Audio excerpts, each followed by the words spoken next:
Hello there.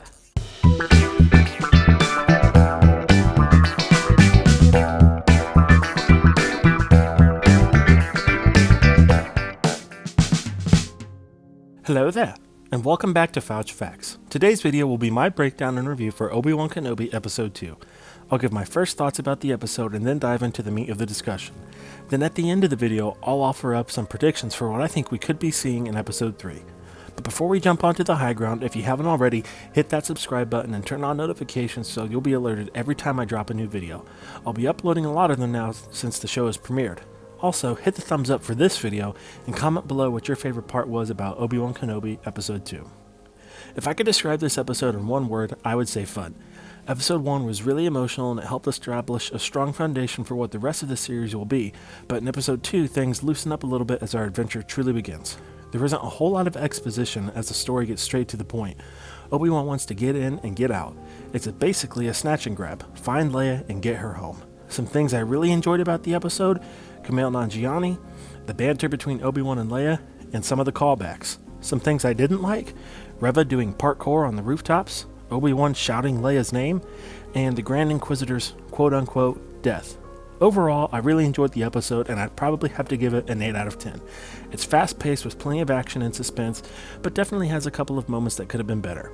But that's enough of that. It's time to get into the heart of our discussion. Here's my breakdown and review for Obi-Wan Kenobi Episode 2. We start off the episode with Obi-Wan arriving on the new planet Daiyu to begin his search for Princess Leia.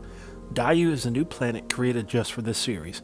The maker of the show wanted this planet to have an edgy Hong Kong type of feel to it. Daiyu is not the type of place you want to go for vacation. It seems to be a wretched hive of scum and villainy, as it is a hot spot for spice and other illegal contraband. If you want to disappear, Daiyu is the place for you. Upon arriving, Obi-Wan goes to the harbor master and asks for help in locating the ship that Leia is on, but the harbor master tells him all tracking signals are blocked because people like their secrets out here.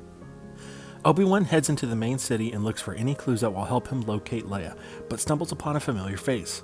A voice calls out to Obi-Wan asking for spare credits, and to Obi-Wan's surprise, it's a homeless 501st clone trooper. You can see the fear on Obi-Wan's face as he is reminded of the clone trooper's involvement with Order 66, but the fear quickly turns into pity as he gives the trooper some money. It was cool to see Temuera Morrison reprise the role of a clone, but even more cool was the fact that Temuera was wearing physical clone trooper armor. In the prequels, not a single one of the clone troopers you see was a real person. They were all CGI creations, except for Commander Cody in Episode 3. But even then, Temuera wore a motion capture suit for that brief scene. As Kenobi continues his search, he is approached by a girl asking if the old man needs some spice. Fun little fact, this girl is played by Esther Rose McGregor. She is the real-life daughter of Ewan. Obi-Wan asks the girl for information, saying his daughter has been kidnapped, but the girl tells him he'll never find her and then hands Obi-Wan a free jar of spice. After this, a young boy tells Obi-Wan he knows a Jedi that can help him. We are then introduced to Kumail Nanjiani's new character, Haja Esti. Haja is helping a family seeking transport off Daiyu, but it's all a scam. Haja is just a Jedi impersonator taking advantage of civilians so he can make a quick buck. It's a really funny scene and Kumail does a great job portraying this con artist. It kind of reminded me of his role as Kingo from Eternals. Obi-Wan watches in the background and easily recognizes that Haja is a fake. When the family leaves, Obi-Wan confronts Haja, exposing his scam. It's a pretty neat scene as Obi-Wan appears to be somewhat offended at someone impersonating a Jedi. That's pretty easy to understand as Obi-Wan has spent so many years watching Jedi die. He doesn't want his friends that he's lost to be disrespected like this. Obi-Wan demands that Haja helps him find Leia, and Haja cooperates, telling Obi-Wan where to look. Obi-Wan then goes to a local spice den and sneaks inside. This scene gave fans a glimpse into the possibility of a Breaking Bad and Star Wars crossover. Obi-Wan is approached by two thugs that he gets into a fight with. He's a little rusty in his combat, but is able to defeat his attackers. One of the thugs tells Obi-Wan where Leia is being kept, but Obi-Wan is then lured into a trap. As Obi-Wan opens the cell he believes Leia is in, he is captured by the same thugs that kidnapped Leia from Episode 1. Flea, from Red Hot Chili Peppers, tells Obi-Wan he's surprised Kenobi fell for the Inquisitor's trap. He then mocks Obi-Wan, telling him he isn't a Jedi anymore. Obi-Wan then throws the container of spice given to him by the girl from earlier onto the ground, incapacitating the thugs by getting them high. To me, this is the ultimate fourth wall break, or at least a metaphorical one. See, Obi-Wan got the thugs high, and then they fell to the ground. This is probably the most clever take on the high ground meme I have ever seen. Obi-Wan then actually finds Leia, but the princess is hesitant to accept Obi-Wan's help. After telling Leia her father sent him, Obi-Wan leads Leia away as the two make their escape. Reva arrives on Daiyu to capture Kenobi, but she is followed by Grand Inquisitor, Fifth Brother, and Fourth Sister as they arrive to confront her for disobeying orders. Reva and the Grand Inquisitor have a tense conversation where the Grand Inquisitor orders Reva to stand down. Reva is insulted as she is the one who found Kenobi and decides to put a bounty on Obi-Wan's head, drawing the attention of every bounty hunter on Daiyu. As Obi-Wan and Leia walk through the streets, Kenobi notices this and quickly tries to find a disguise for Leia. Even though the tension is high during this scene, we have some cute little moments between Obi-Wan and Leia. It's your typical babysitter-child relationship as Leia's snarky quips agitate Obi-Wan. We then get a quick scene with Haja and his accomplice as they notice the price on Kenobi's head. The two set out to find the Jedi before anyone else. Grand Inquisitor instructs Fifth Brother to make sure that the port is shut down and extinguish Kenobi. Fourth Sister then shows Grand Inquisitor that Reva has put a bounty on Obi-Wan's head, and he doesn't like it, to say the least. Obi-Wan and Leia hide in an alley, and we get a touching little scene between the two. Up until this point, Obi-Wan has been quite short on patience with the little princess. However, after realizing he's being a bit harsh and Leia is still just a kid, Obi-Wan warms up to her, and they talk about Leia's broken droid Lola. However, the scene is cut short when the bounty transmission on Obi-Wan is displayed nearby, and Leia notices it. She correctly assumes that the reason she was kidnapped is to get to Obi-Wan, and she runs away from Kenobi. Leia runs through the city and eventually climbs to the rooftops of Daiyu, where Obi-Wan follows her and gets into a few shootouts with some of the bounty hunters that have found the Jedi. As Obi-Wan fights the attackers, he chases Leia, screaming her name. Now, I don't like the fact that Obi-Wan does this because he is supposed to be discreet, and yelling the name of a kidnapped Imperial Senator's daughter from the rooftops of a city that's well known for its criminal activity doesn't seem like the smartest thing to do. Reva notices the blaster fire in a distance and chases down Obi-Wan. This is another part of the episode I didn't care for. The chase scene here and the one from the first episode seemed just too cheesy for my liking. Reva's parkour on the rooftops take me out of the scene.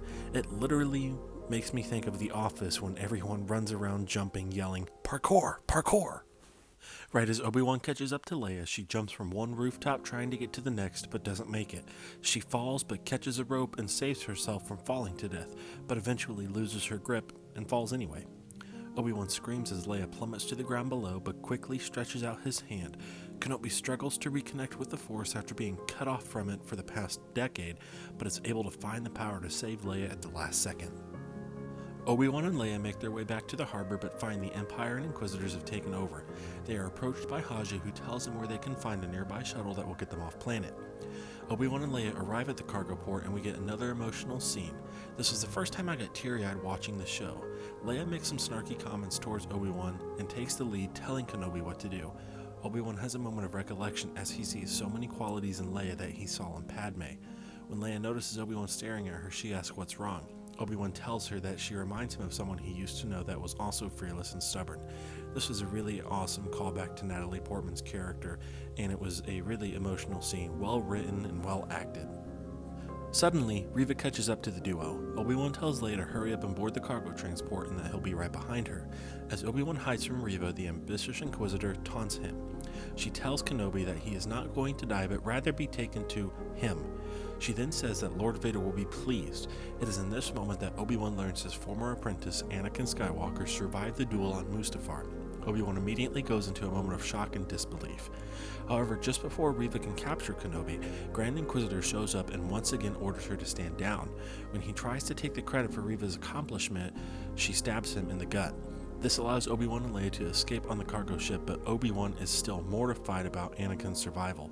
In the final scene of the episode, Kenobi breaks down and mutters the name Anakin.